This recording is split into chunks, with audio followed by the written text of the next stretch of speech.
कलाबेज धारण बर्तमान आम गजपत जिला पारालाखेम स्थित जिलापाल कार्यालय रही कर्मचारी मैंने कलाबेज धारण कर कौन कौन दाबी रही केते दफा दाबी नहीं से कलाबेज धारण कर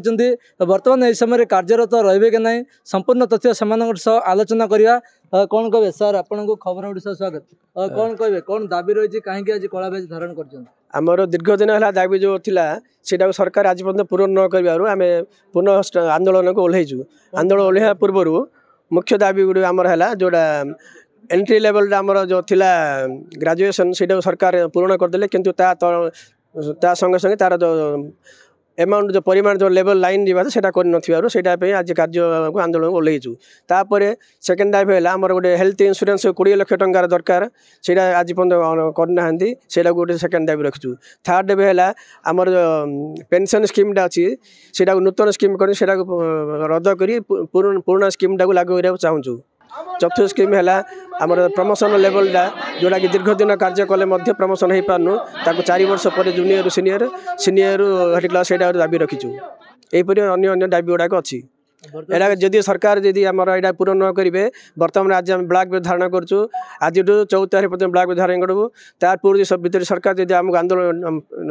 डाक कौटा किसी न करती आम राज्य संघर निर्देश क्रमे आम 14 तारीख ठार आम कार्यबंद आंदोलन को ओहरबू आउ किसी आलोचना करिया कौन कहे बर्तमान जो कलाबेज धारण कर मुख्य उद्देश्य कौन रही कौन कहे मुख्य उद्देश्य हूँ आमर बहुत दिन है दाबी रही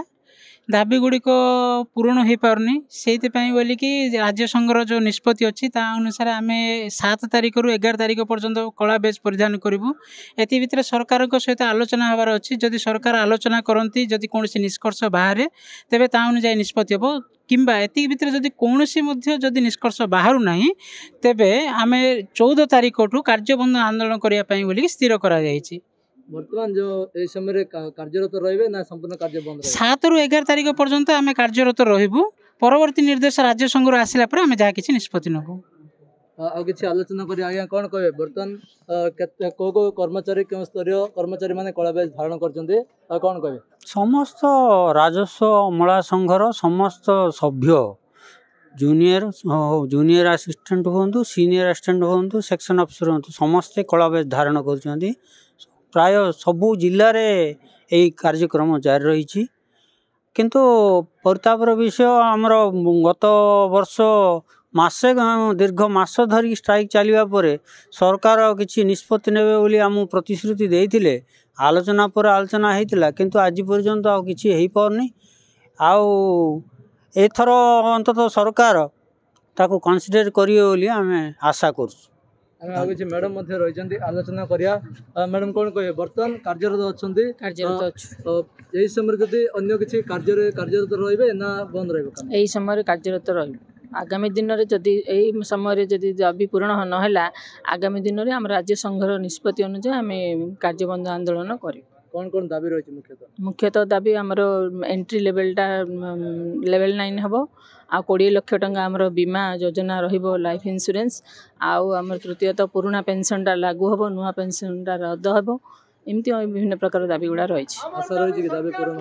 आशा तो रखीचु आ 3 थर यहाँ 4th टाइम आंदोलन करी 3 थर विफल एथर आम चाहूँ सुफल पाइबू बोली आम आशा कर दाबी पूरण ना निश्चित भाव बाध्य होकर आम कार्यबंद आंदोलन को ओह्लैबू जहाँ आम आलोचना करते राजस्व अमला संघ पक्षर जो निर्देश रही है निर्देश अनुजाई आज कलाबेज धारण कर 7 ରୁ 11 तारीख पर्यंत कलाबेज धारण करने सहित कार्यरत रे जदि 14 तारीख सुधा सरकार एमानकर कौन सुफल न करे निश्चय भाव कम